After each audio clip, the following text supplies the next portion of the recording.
ಸಮಸ್ತ ಕನ್ನಡ ನಾಡಿನ ಜನತೆಗೆ ಮಹಾಶಿವರಾತ್ರಿಯ ಹಾರ್ದಿಕವಾದಂಥ ಶುಭಾಶಯಗಳನ್ನು ಕೋರ್ತಾ ಇದ್ದೇನೆ.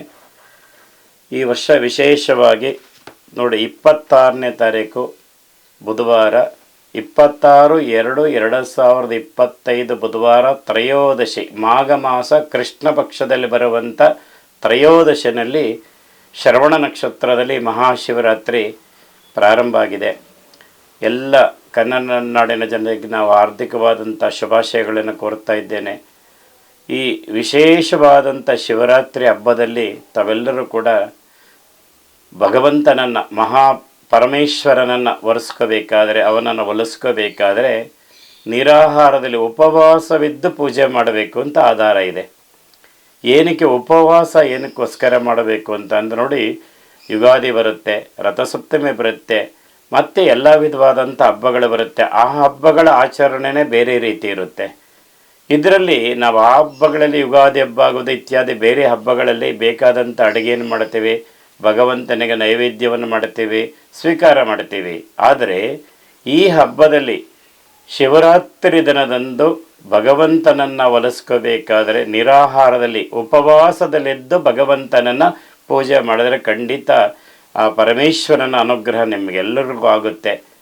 ಉದಾಹರಣೆ ಬೇಕಾದಷ್ಟು ಉದಾಹರಣೆಗಳಿದೆ ಇದಕ್ಕೆ. ಅದರಲ್ಲಿ ಬೆಳಗ್ಗೆ ಎದ್ದು ಸ್ನಾನ ಸಂಧ್ಯಾ ವಂದನೆಗಳನ್ನು ಮಾಡಿ ನಂತರ ಭಗವಂತನಿಗೆ ಪೂಜೆಗೆ ಬೇಕಾಗುವಂಥ ವಿಶೇಷವಾಗಿ ಬಿಲ್ವಪತ್ರೆಯನ್ನು ಮತ್ತು ಹೂವು ಇತ್ಯಾದಿಗಳನ್ನು ನೀವು ಸಿದ್ಧ ಮಾಡಿಕೊಳ್ಳಿ. ಭಗವಂತನನ್ನ ಮನೆಯಲ್ಲಿ ವಿಶೇಷವಾಗಿ ಆರಾಧನೆಯನ್ನು ಮಾಡಿ ರಾತ್ರಿ 4 ಯಾಮಗಳ ಪೂಜೆ ವಿಶೇಷ. ಈ ಶಿವರಾತ್ರಿನಲ್ಲಿ ಜಾಗರಣೆಯಲ್ಲಿ ಏನಪ್ಪ ಅಂತಂದರೆ ಮುಖ್ಯವಾಗಿ ಬರೋದೇ 4 ಯಾಮಗಳ ಪೂಜೆ ಅಂತ ಬರುತ್ತೆ. ಈಗ ಸಂಜೆ 6ರಿಂದ 9 ಗಂಟೆ, 9ರಿಂದ 12, 12ರಿಂದ 3, 3ರಿಂದ ಬೆಳಗ್ಗೆ 6 ಗಂಟೆ, ಸೂರ್ಯ ಅಸ್ತಂಗತೆಯಿಂದ ಹಿಡಿದು ಸೂರ್ಯೋದಯ ಆಗೋವರೆಗೆ 4 ಯಾಮಗಳ ಪೂಜೆ. ಅದರಲ್ಲಿ ಉಪವಾಸ ಜಾಗರಣೆ, ಮುಖ್ಯವಾಗಿ ಜಾಗರಣೆಯನ್ನು ಮಾಡಿ ಪರಮೇಶ್ವರನಿಗೆ ಮೊದಲನೇ ಯಾಮದಲ್ಲಿ ಕ್ಷೀರಾಭಿಷೇಕವನ್ನು ಮಾಡಿ. ಮೊದಲನೇ ಯಾಮದಲ್ಲಿ ಕ್ಷೀರಾಭಿಷೇಕ. ನೀವು ಅಷ್ಟೊತ್ತು 3 ಗಂಟೆ ಕಾಲ ಕ್ಷೀರಾಭಿಷೇಕ ಎಲ್ಲಿಂದ ಮಾಡೋದು ಅಂದ್ಕೊಳ್ಳೋದು ಬೇಡ. ಮೊದಲನೇ ಸಾರಿ ಕ್ಷೀರಾಭಿಷೇಕ ಮಾಡಿ, ಆಮೇಲೆ ಷೋಡಶ ಉಪಚಾರ ಪೂಜೆಗಳನ್ನು ಮಾಡಿ ಭಗವಂತನಿಗೆ, ಮತ್ತು ಸಹಸ್ರನಾಮಾರ್ಚನೆ, ಅಷ್ಟೋತ್ರ ಬಿಲ್ವಪತ್ರಾರ್ಚನೆ ಇತ್ಯಾದಿಗಳ ಅಂಗಪೂಜೆ, ಪತ್ರಪೂಜೆಗಳೆಲ್ಲ ಇರುತ್ತೆ. ಇದನ್ನೆಲ್ಲ ಮುಗಿಸೋ ಅಷ್ಟೊತ್ತಿಗೆ 3 ಗಂಟೆ ಆಗುತ್ತೆ, 3 ಗಂಟೆ ಆಗುತ್ತೆ.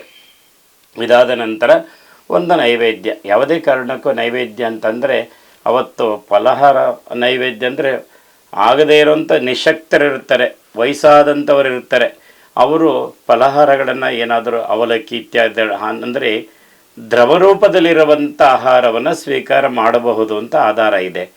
ಬೇರೆಯವರ ಶಕ್ತಿ ಇರುವಂಥವರು ನಿರಾಹಾರದಲ್ಲಿ ಉಪವಾಸದಲ್ಲಿದ್ದು ಭಗವಂತನನ್ನು ಪೂಜೆ ಮಾಡಿ, ನಿಮಗೆ ಆ ಭಗವಂತನ ಅನುಗ್ರಹ ಖಂಡಿತ ಆಗುತ್ತೆ. ಆಮೇಲೆ 2ನೇ ಯಾಮದಲ್ಲಿ ಮೊಸರಿನಿಂದ ಅಭಿಷೇಕ ಮಾಡಿ. ಮೊಸರು ಭಗವಂತನಿಗೆ ಅಭಿಷೇಕಕ್ಕೆ ಪ್ರಿಯವಾದಂಥದ್ದು.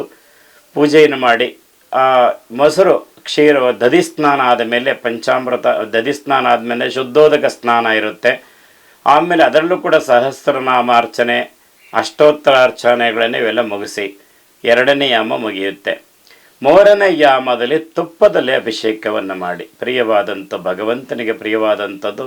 ಏಕೆಂದರೆ ಪರಮೇಶ್ವರನು ಅಭಿಷೇಕ ಪ್ರಿಯ, ಮಹಾವಿಷ್ಣು ಅಲಂಕಾರ ಪ್ರಿಯನಾಗಿರೋದರಿಂದ ಇಲ್ಲಿ ಪರಮೇಶ್ವರನನ್ನು ನಾವು ಒಲಿಸ್ಕೋಬೇಕಾದ್ರೆ ಅಭಿಷೇಕಾದಿಗಳನ್ನೇ ಮಾಡಿ. 4ನೇ ಯಾಮದಲ್ಲಿ ಜೇನುತುಪ್ಪದಲ್ಲಿ ಅಭಿಷೇಕವನ್ನು ಮಾಡಿ ನಂತರ ಅಷ್ಟೋತ್ತರ ಸಹಸ್ರನಾಮಾರ್ಚನೆ ಇತ್ಯಾದಿಗಳನ್ನು ಮಾಡಿ ಆ ಭಗವಂತನ 4 ಯಾಮಗಳನ್ನು ಪೂಜೆಯನ್ನು ಮಾಡಿ ಮಿಕ್ಕದಂಥ ಸಮಯದಲ್ಲಿ ಭಜನೆಯನ್ನು ಮಾಡಿ, ಭಗವಂತನಿಗೆ ಸಂಬಂಧಪಟ್ಟಂಥ ಭಜನೆಯನ್ನು ಮಾಡಿ, ನೃತ್ಯಗಳನ್ನು ಭಗವಂತನಿಗೆ ಪ್ರಿಯವಾದಂಥದ್ದು ನೃತ್ಯ.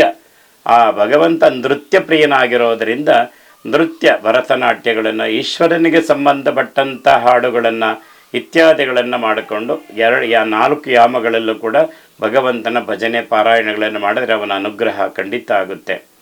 ಬೇರೆ ರೀತಿಯಲ್ಲಿ ಯಾವುದೇ ವಿಧವಾದಂತಹ ಹಾಡುಗಳನ್ನು ಹಾಕೋದು ಮತ್ತು ಇಲ್ಲಸಲ್ಲದ ಸೌಂಡ್ಗಳು ಕೊಡೋದು, ಜನಗಳಿಗೆ ತೊಂದರೆ ಮಾಡೋಂಥ ಸೌಂಡ್ಗಳು ಕೊಡೋದು ಇವೆಲ್ಲ ಮಾಡೋಕ್ಕೆ ಹೋಗಬೇಡಿ.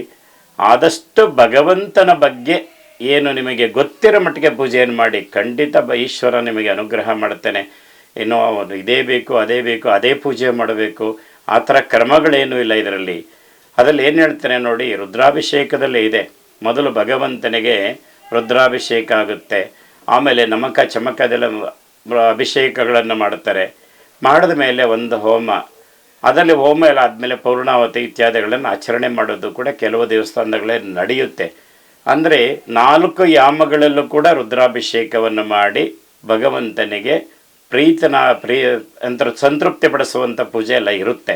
ಅದೇ ರೀತಿ ಕೂಡ ನೀವು ಮಾಡಿ, ತೊಂದರೆ ಇಲ್ಲ. ಇಲ್ಲಾಂದರೆ ನೀವು ಮನೆಯಲ್ಲಿ ಮಾಡಲಿಕ್ಕಾಗಲಿಲ್ಲ ಅಂತಂದರೆ ಎಲ್ಲಾದರೂ ಶಿವಾಲಯಕ್ಕೆ ಹೋಗಿ ಕುಳಿತು 4 ಯಾಮಗಳೆಲ್ಲ ನಡೆಯುವಂಥ ಪೂಜೆಯಲ್ಲಿ ಪಾಲ್ಗೊಂಡು ನೀವು ಜಾಗರಣೆಯನ್ನು ಮಾಡಿ ನಿಮ್ಮ ಮನಸ್ಸಲ್ಲಿ ಏನಿದೆ ಅದನ್ನು ಭಕ್ತಿಯಿಂದ ಪ್ರಾರ್ಥನೆ ಮಾಡಿಕೊಳ್ಳಿ. ಭಗವಂತ ನಿಮಗೆ ಅನುಗ್ರಹ ಮಾಡ್ತಾನೆ. ಒಂದು ಆಮೇಲೆ ಏನಕ್ಕೆ ಶಿವರಾತ್ರಿಯಲ್ಲಿ ಏನಕ್ಕೋಸ್ಕರವಾಗಿ ನಾವು ಜಾಗರಣೆಯನ್ನು ಮಾಡಬೇಕು ಅಂತಂದರೆ ನೋಡಿ, ಸಮುದ್ರ ಮಥನವಾಗುತ್ತೆ. ಸಮುದ್ರ ಮಥನ ಆಗುವಂಥ ಸಂದರ್ಭದಲ್ಲಿ ಯಾವುದೇ ಕಾರಣಕ್ಕೂ ಮೊದಲು ಅಮೃತ ಸಿಗೋದಿಲ್ಲ. ಮೊದಲು ಹಾಲಾಹಲ ಉತ್ಪತ್ತಿ ಆಗುತ್ತೆ, ಸಮುದ್ರದಲ್ಲಿ ವಿಷ ಉತ್ಪತ್ತಿ ಆಗುತ್ತೆ. ಆ ಜಗತ್ತಿಗೆ ಏನಾದರೂ ಬಂದಿದ್ದರೆ ಅದು ಜಗತ್ತೇ ಉಳಿತಾ ಇರಲಿಲ್ಲ. ತಕ್ಷಣ ಪರಮೇಶ್ವರನು ಆ ವಿಷವನ್ನು ಕುಡಿದು ಜಗತ್ತನ್ನು ರಕ್ಷಣೆಯನ್ನು ಮಾಡಿ ಅಮರತ್ವವನ್ನು ಪಡಿತಾನೆ. ಇದಕ್ಕೋಸ್ಕರವಾಗಿ ನೋಡಿ, ಮನೆಯಲ್ಲಿ ಏನಾದರೂ ಕಷ್ಟಗಳು ಬಂದಾಗ ಏನು ಹೇಳ್ತೇವೆ, ಮೃತ್ಯುಂಜಯ ಹೋಮ ಮಾಡಿ. ಆರೋಗ್ಯ ಸರಿ ಇಲ್ಲ ಅಂದಾಗ ನಾವೇನು ಹೇಳ್ತೇವೆ, ಮೃತ್ಯುಂಜಯ ಹೋಮ ಮಾಡಿ ಅಂತ ಹೇಳ್ತೇವೆ ಜ್ಯೋತಿಷ್ಯಗಳು. ಹಾಗಾಗಿ ಆ ಭಗವಂತ ಪರಮೇಶ್ವರನು ಮೃತ್ಯುವನ್ನು ಗೆದ್ದಂಥವನು. ಅದಕ್ಕೋಸ್ಕರ ಮನೆಯಲ್ಲಿ ಯಾವುದೇ ವಿಧವಾದಂಥ ಅನಾರೋಗ್ಯಗಳಾಗ್ಬೋದು ಅಥವಾ ಮನೆಯಲ್ಲಿ ಏನಾದರೂ ಕಷ್ಟಗಳು ಪ್ರಾಪ್ತಿಯಾದಾಗ ಭಗವಂತನಾದಂಥ ಪರಮೇಶ್ವರನನ್ನು ರುದ್ರಾಭಿಷೇಕ, ಮೃತ್ಯುಂಜಯ ಹೋಮ ಇತ್ಯಾದಿಗಳನ್ನು ಆಚರಣೆ ಮಾಡೋದರಿಂದ ಅದರಲ್ಲಿ ನಿವಾರಣೆ ಆಗುತ್ತೆ ಅಂತ ನಮಗೆ ಆಧಾರ ಇದೆ, ಪುರಾಣದಲ್ಲಿ ಹೇಳಿದೆ. ಮತ್ತು ವೇದಗಳಲ್ಲೂ ಕೂಡ ಉಲ್ಲೇಖ ಆಗಿರೋದರಿಂದ ಭಗವಂತನ ಅನುಗ್ರಹ ನಿಮಗೆಲ್ಲ ಆಗುತ್ತೆ. ಈ ಹೋಮದಲ್ಲಿದೆ ಅಂದರೆ ಮೊದಲು ಅಭಿಷೇಕಗಳನ್ನು ಮಾಡಿ ಭಗವಂತನನ್ನು ಸಂತೃಪ್ತಿಪಡಿಸ್ಬಿಡ್ತಾರೆ.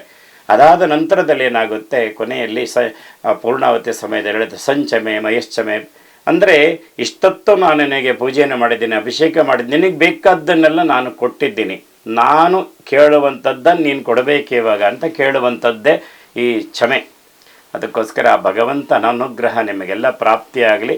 4 ಯಾಮಗಳಲ್ಲೂ ನಡೆಯುವಂಥ ಪೂಜೆಯಲ್ಲಿ ಎಲ್ಲರೂ ಶಿವಾಲಯದಲ್ಲಿ ಪಾಲ್ಗೊಂಡು ಆ ಭಗವಂತನನ್ನು ಸಂತೃಪ್ತಿಗೊಳಿಸಿ ಭಗವಂತನನ್ನು ಪೂಜೆ ಮಾಡೋದರಿಂದ ನಿಮಗೆ ಭಗವಂತನ ಅನುಗ್ರಹ ಖಂಡಿತವಾಗಲೂ ಆಗುತ್ತೆ. ಒಂದು ಆಮೇಲೆ ಈ ಸಮುದ್ರ ಮಥನ ಕಾಲದಲ್ಲಿ ಏನು ಮಾಡ್ತಾನೆ, ಪರಮೇಶ್ವರನ ವಿಷವನ್ನು ಕುಡಿದು ಬಿಡ್ತಾನೆ. ವಿಷವನ್ನು ಕುಡಿದಂಥ ಸಂದರ್ಭದಲ್ಲಿ ಈ ನಿದ್ರೆಯನ್ನು ಮಾಡಿದ್ರೆ ಏನಾಗುತ್ತೆ, ವಿಷ ಶೀಘ್ರವಾಗಿ ಮೈ ಸೇರುತ್ತೆ. ಅದಕ್ಕೋಸ್ಕರವಾಗಿ ಪರಮೇಶ್ವರನು ಆ ದಿನ ಜಾಗರಣೆಯನ್ನು ಮಾಡ್ತಾನೆ, ವಿಷ ಮೈ ಸೇರಬಾರ್ದು ಮತ್ತು ಅವನಿಗೆ ಯಾವುದೇ ವಿಧವಾದಂಥ ಅನಾಹುತ ಆಗಬಾರ್ದು ಅಂತ ಹೇಳಿ ದೇವತೆಗಳ ಆಜ್ಞೆಯಂತೆ ಇವನು ಆ ರಾತ್ರಿ ಎಲ್ಲ ನಿದ್ರೆಯಿಂದ ಎಚ್ಚರಗೊಂಡಿರ್ತಾನೆ. ಆ ಎಚ್ಚರಗೊಂಡಂಥ ಸಂದರ್ಭದಲ್ಲಿ ಆ ವಿಷ ಯಾವುದೇ ಕಾರಣಕ್ಕೂ ಅವನ ಮೈ ಸೇರೋದಿಲ್ಲ. ಹಾಗಾಗಿ ಆ ಭಗವಂತನ ಅನುಗ್ರಹಕ್ಕೋಸ್ಕರವಾಗಿ ಒಂದು ಮನೆಯಲ್ಲಿರುವಂಥ ಮೃತ್ಯು ದೋಷಗಳ ನಿವಾರಣೆ, ಕಷ್ಟಗಳ ನಿವಾರಣೆಗೋಸ್ಕರವಾಗಿ, ಎರಡನೇದಾಗಿ ಮತ್ತು ನಮ್ಮ ಮನೋಭಿಷ್ಟಗಳೇನಿರುತ್ತೆ ಅದೆಲ್ಲ ಸಿದ್ಧಿ ಆಗೋದಕ್ಕೋಸ್ಕರವಾಗಿ ಶಿವರಾತ್ರಿ ದಿನ ಉಪವಾಸದಿಂದ ಪೂಜೆಯನ್ನು ಮಾಡಬೇಕು ಅಂತ ಆಧಾರ ಇರುತ್ತೆ. ಉಪವಾಸ ಅಷ್ಟೇ ಅಲ್ಲ, ಜಾಗರಣೆ ಪ್ರಾಮುಖ್ಯ. 4 ಯಾಮಗಳಲ್ಲೂ ಕೂಡ ಜಾಗರಣೆಯನ್ನು ಮಾಡಿ ಭಗವಂತನ ಅನುಗ್ರಹ ನಿಮಗೆ ಖಂಡಿತವಾಗಲೂ ಭಗವಂತನ ಅನುಗ್ರಹವಾಗುತ್ತೆ. ಪರಮೇಶ್ವರನ ಹೇಳುತ್ತೆ ಪಿತರೋ ಅಂದರೆ ಪರಮೇಶ್ವರನಿಗೆ ಜಗತಪಿತರೋ ಒಂದೇ ಪಾರ್ವತಿ ಪರಮೇಶ್ವರಂ ಅಂತ ಹೇಳ್ಬಿಟ್ಟಿದ್ದಾರೆ. ಜಗತ್ತಿಗೆ ತಂದೆ ತಾಯಿಯಂದಿರವರಿಬ್ಬರು ಪಾರ್ವತಿ ಪರಮೇಶ್ವರರು. ಅದಕ್ಕೋಸ್ಕರ ಭಗವಂತನ ಅನುಗ್ರಹ ನಿಮಗೆಲ್ಲ ಪ್ರಾಪ್ತಿಯಾಗಲಿ. ವಿಶೇಷವಾಗಿ ಈ ವರ್ಷದಲ್ಲಿ ಬಂದಿರುವಂಥ ಬುಧವಾರ ಬಹಳ ಪ್ರಿಯವಾದಂಥ ವಾರ, ಶ್ರವಣ ನಕ್ಷತ್ರದಲ್ಲಿ ಬಂದಿದೆ. ಹಾಗಾಗಿ ಆ ಭಗವಂತನ ಪೂಜೆನ ವಿಶೇಷ ನೀವೆಲ್ಲರೂ ಕೂಡ ಆಚರಣೆಯನ್ನು ಮಾಡಿ ಎಲ್ಲರಿಗೂ ಕೂಡ ಭಗವಂತನ ಅನುಗ್ರಹ ಆಗಲಿ. ಆ ಪರಮೇಶ್ವರನು ನಿಮ್ಮ ಮನೆಯಲ್ಲಿರುವಂಥ ಕಷ್ಟಗಳನ್ನು ಶೀಘ್ರವಾಗಿ ನಿವಾರಣೆ ಮಾಡುತ್ತಾನೆ. ಅದಂತೂ ಖಂಡಿತ ಸತ್ಯವಾದಂಥ ಮಾತು. ಕಷ್ಟಗಳನ್ನು ನಿವಾರಣೆ ಮಾಡುತ್ತಾನೆ. ನೀವೇನು ಕೇಳಿಕೊಳ್ತೀರ ಫಲವನ್ನು ಕೊಡುತ್ತಾನೆ, ಆರೋಗ್ಯವನ್ನು ರಕ್ಷಣೆ ಮಾಡುತ್ತಾನೆ. ಇದಕ್ಕೋಸ್ಕರ ಶಿವರಾತ್ರಿನ ಆಚರಣೆ ಮಾಡೋಂಥ ಉದ್ದೇಶ ಇಷ್ಟೇ. ನಿರಾಹಾರದಲ್ಲಿ ಅಂತಂದರೆ ದೇಹದಲ್ಲಿರುವಂಥ ಜನನೇಂದ್ರಿಯಗಳು, ಜ್ಞಾನೇಂದ್ರಿಯಗಳು ಜಾಗೃತವಾಗಬೇಕು. ಒಂದು ದಿನ ಉಪವಾಸ ಮಾಡೋದರಿಂದ ಜ್ಞಾನೇಂದ್ರಿಯ, ಜನನೇಂದ್ರಿಯಗಳು ಇವೆಲ್ಲ ಕೂಡ ಜಾಗೃತವಾಗ್ತವೆ. ಈಗ ಬೇಡರ ಕಣ್ಣಪ್ಪ ತಗೊಳ್ಳಿ, ಬೇಡರ ಕಣ್ಣಪ್ಪ ಎಷ್ಟು ನಿಷ್ಠೆಯಿಂದ ಪೂಜೆ ಮಾಡಿದ, ಹಾಗೆ ಅವನಿಗೆ ಅನುಗ್ರಹ ಆಯಿತು, ಅವನಿಗೊಂದು ಸ್ಥಾನಮಾನ ಸಿಕ್ತು. ಅದಾದ ನಂತರದಲ್ಲಿ ಒಂದೆರಡಲ್ಲ, ಮಾರ್ಕಂಡೆ, ಭಕ್ತ ಮಾರ್ಕಂಡೆಯ ಮೃತ್ಯುವನ್ನೇ ಗೆದ್ದು ಅವನನ್ನು ಪರಮೇಶ್ವರನ ಬಳಸ್ಕೊಂಡ. ಮೃತ್ಯುವನ್ನೇ ಗೆದ್ದ 16 ವರ್ಷ ಅಷ್ಟೇ ಆಯುಸ್ಸಿದ್ದು ಭಕ್ತ ಮಾರ್ಕಂಡೇಯನಿಗೆ. ಆ ಪರಮೇಶ್ವರನ ಅನುಗ್ರಹದಿಂದ ಅವನು ಕೀರ್ತಿವಂತನಾದ, ಪೂರ್ಣಾಯಸ್ಸನ್ನು ಪಡ್ಕೊಂಡ ಭಕ್ತ ಮಾರ್ಕಂಡೇಯ. ಅದೊಂದು, ಒಂದೆರಡಲ್ಲ, ಬೇಕಾದಷ್ಟು ಉದಾಹರಣೆ ಇದೆ. ಪರಮೇಶ್ವರನನ್ನು ನಂಬಿ ಅವನ್ನ ಪೂಜೆ ಮಾಡಿ ಅವನ ಒಲಿಸ್ಕೊಂಡಂಥವರಿಗೆ ಬೇಕಾದಂಥ ವರ ಕೊಡುವಂಥವನೇ ಪರಮೇಶ್ವರ, ಈಶ್ವರ. ಹಾಗಾಗಿ ನಾವು ನರನಾಡಿಗಳಲ್ಲಿ ಈಶ್ವರನ ನಾವು ಉಸಿರಾಡುತ್ತಾ ಇದ್ದೀವಿ, ನಾವು ಈ ಜಾಗದಲ್ಲಿ ಕುಳಿತಿದ್ದೀವಿ, ನಾವು ಈ ಜಗತ್ತಿನಲ್ಲಿ ಜನನವಾಗಿದ್ದೀವಿ ಅಂತಂದರೆ ಆ ಭಗವಂತನೇ ಕಾರಣ. ಭಗವಂತನ ಕೊಟ್ಟಂಥ ದೇಹ ಇದು.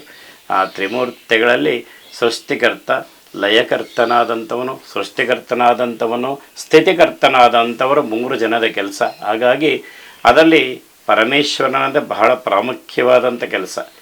ಅದರಲ್ಲಿ ಉಸಿರಾಡ್ತಾ ಇದ್ದೀವಿ, ಅವನೇ ಕಾರಣ. ನಾವು ಈ ಜಗತ್ತಿನಲ್ಲಿ ಬದುಕ್ತಾ ಇದ್ದೀವಿ, ಆತನೇ ಕಾರಣ. ಹಾಗಾಗಿ ಅವನಿಲ್ಲದೆ ನಾವಿಲ್ಲ, ಭಗವಂತನಿಲ್ಲದೆ ನಾವಿಲ್ಲ. ಹಾಗಾಗಿ ಭಗವಂತ ನಮ್ಮನ್ನು ಸೃಷ್ಟಿ ಮಾಡಿ ಕಳಿಸಿರೋದರಿಂದ ಆ ಭಗವಂತನಿಗೆ ಸಂತೃಪ್ತನಾದಂಥ ಪೂಜೆಯನ್ನು ಮಾಡುವುದೇ ವಿಧ. ಅಂದರೆ ಶಿವರಾತ್ರಿ ವಿಶೇಷ ಇನ್ನೇನಿಲ್ಲ, ಬೆಳಗ್ಗೆಯಿಂದ ಸಂಜೆವರೆಗೂ ನಿರಾಹಾರದಲ್ಲಿರಬೇಕು. ಉಪವಾಸ ಮುಖ್ಯ. ಎಲ್ಲರಿಗೂ ಕೂಡ ಇಲ್ಲಿ ಯಾರು ನಂಬಿರ್ತಾರೆ ಇದನ್ನು, ಅವರ ಕುಟುಂಬವನ್ನು ನಂಬಿ ಎಲ್ಲ ಕೆಲಸ ಮಾಡುವಂಥವ್ರಿಗೆ ಎಲ್ಲರಿಗೂ ಕೂಡ ಭಗವಂತನ ಅನುಗ್ರಹವಾಗಲಿ ಅಂತೇಳಿ ನಾನು ಆಶೀರ್ವಾದವನ್ನು ಮಾಡುತ್ತೇನೆ. ಒಳ್ಳೆಯದಾಗಲಿ. ಈ ಶಿವರಾತ್ರಿ ದಿನ ಎಲ್ಲರೂ ಜಾಗೃತರಾಗಿ ವಿಶೇಷವಾಗಿ ಭಗವಂತನನ್ನು ಪೂಜೆ ಮಾಡಿ ಅವನ ಅನುಗ್ರಹ ಪಡೀರಿ. ನಿಮಗೆಲ್ಲರಿಗೂ ಒಳ್ಳೆಯದಾಗುತ್ತೆ. ಶುಭವಾಗಲಿ.